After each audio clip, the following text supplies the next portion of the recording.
de passer la frontière turque.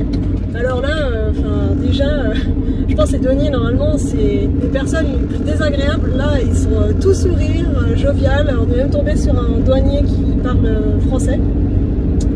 Donc voilà, on sent l'accueil turc déjà dès la douane. Donc là, direction Istanbul, qui sera notre premier grand arrêt. Et puis après, on va faire un tour du pays. On ne sait pas combien de mois on va y rester, entre 2 et 3 mois a priori. Donc voilà, c'est parti pour la Turquie.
Qui était juste au bord du Bosphore, donc avec une vue superbe ce matin, et à côté de la vieille ville, donc très pratique pour aller faire un tour dans Istanbul.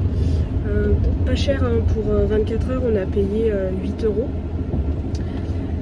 Malheureusement, hier soir on était vendredi soir et je pense que les gens aiment bien venir faire la fête sur les parkings, donc en fait ils se garent, ils mettent leur table et leurs chaises derrière leur voiture et la musique à fond.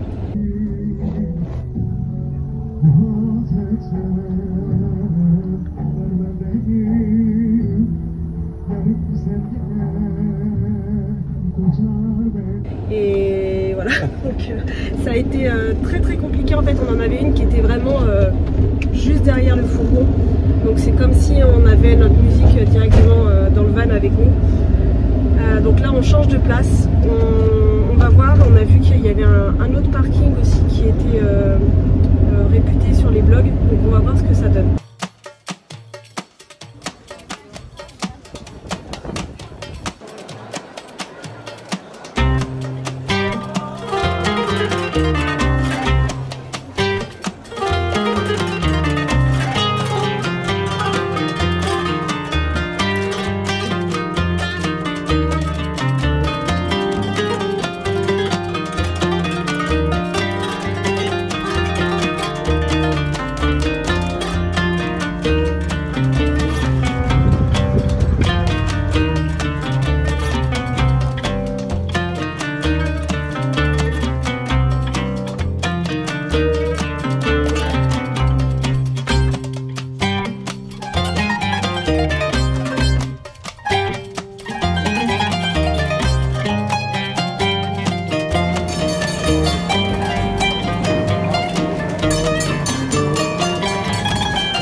Premières impressions d'Istanbul pour l'instant, c'est vraiment magnifique, c'est très étendu.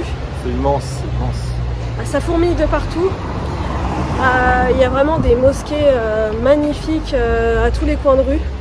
Parce qu'on parle toujours de la mosquée Les Bleus et la mosquée Sainte-Sophie, mais en fait Il y en a des dizaines d'autres, quoi. Donc c'est magnifique, surtout le soir, elles sont toutes éclairées. Oui, on aime beaucoup.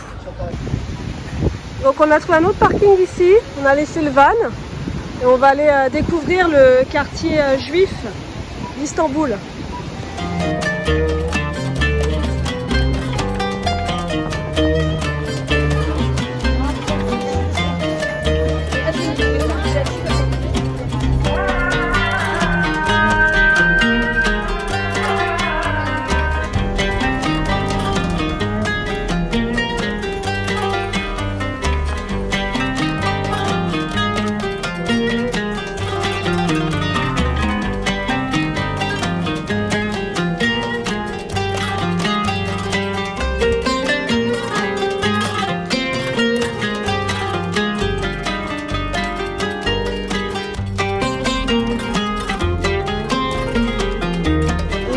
Le nom des plats, mais on a dit que c'était des plats traditionnels. Donc là c'est une espèce de pâte à pizza avec du fromage roulé sur elle-même, et là c'est une pâte feuilletée avec du fromage. Heureusement que le fromage existe.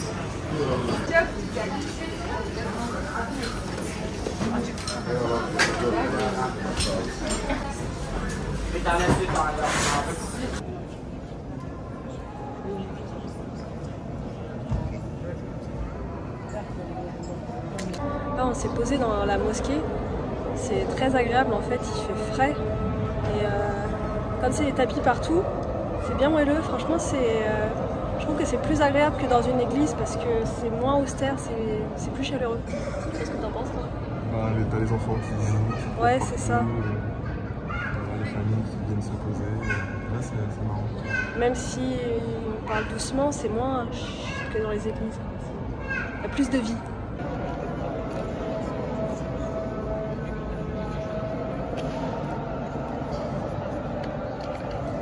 On est dans la queue pour visiter la Sainte-Sophie.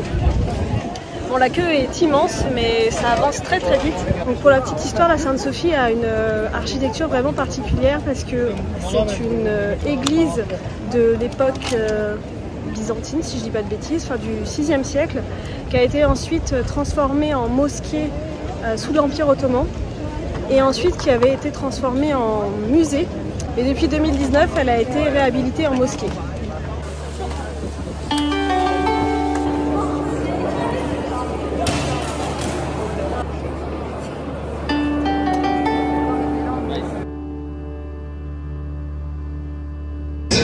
On se trouve toujours à Istanbul. Alors Istanbul c'est vachement grand, donc on a essayé de faire plusieurs quartiers et aujourd'hui, peut-être demain aussi, on a décidé donc d'aller dans ce quartier, je sais pas le nom, tu connais le nom? C'est le quartier Kadıköy, c'est sur la rive asiatique. Et en fait c'est un tout autre visage d'Istanbul. On voit c'est vraiment un quartier moderne. Je pense qu'il y a quand même pas mal d'expats, mais aussi beaucoup de locaux en fait. Les femmes sont très peu voilées, contrairement à la partie en fait touristique où on a vu beaucoup de femmes voilées. Vraiment juste le visage qui dépasse. D'ailleurs, dans ce quartier-là, on n'a pas vu de mosquée. Il y a beaucoup plus d'églises.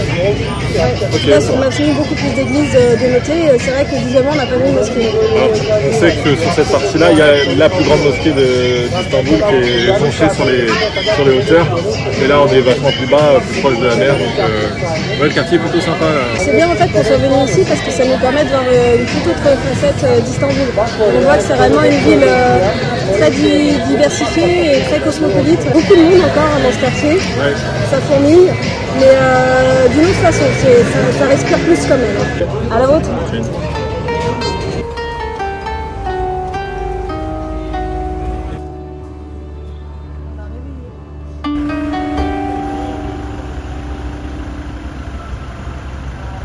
Donc là on a nos bidons qui sont ici, et en fait ils remplissent à la pompe directement. Donc les gens ils ramènent leurs bidons comme ça là, vides.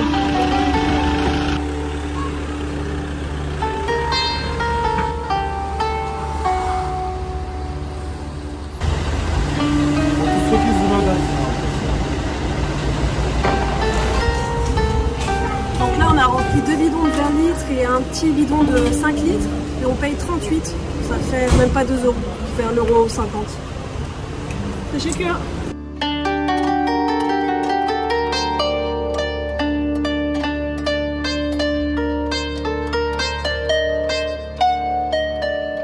C'est un complexe pavillonnaire inachevé qui s'appelle Burj Al-Babas. Donc là on est dans le nord de la Turquie. Et en fait donc on s'est renseigné, à la base c'était donc une succession de mini-châteaux, il devait y en avoir 732 exactement, qui devaient être vendus à de riches propriétaires du Moyen-Orient. Et en fait en cours de construction de ces mini-châteaux, le promoteur immobilier a fait faillite. Le projet a été stoppé d'un coup. Il y a quand même 500 maisons qui ont été construites, je crois que la moitié avait déjà été prépandue. Il devait y avoir un centre commercial, une mosquée, un centre thermal puisqu'il y a des eaux thermales dans la région. Et en fait tout ça c'est laissé à l'abandon, donc on va essayer d'aller visiter ça. C'est incroyable. Au cœur des montagnes, c'est fou.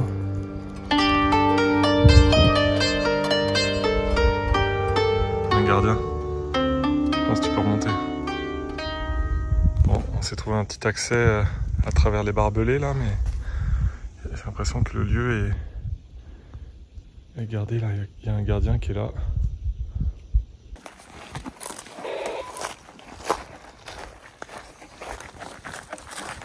Bon, finalement, on a essayé de rentrer, mais on n'a pas réussi. On s'est fait arrêter. On peut pas, c'est interdit forcément de visiter ce genre d'endroit, donc.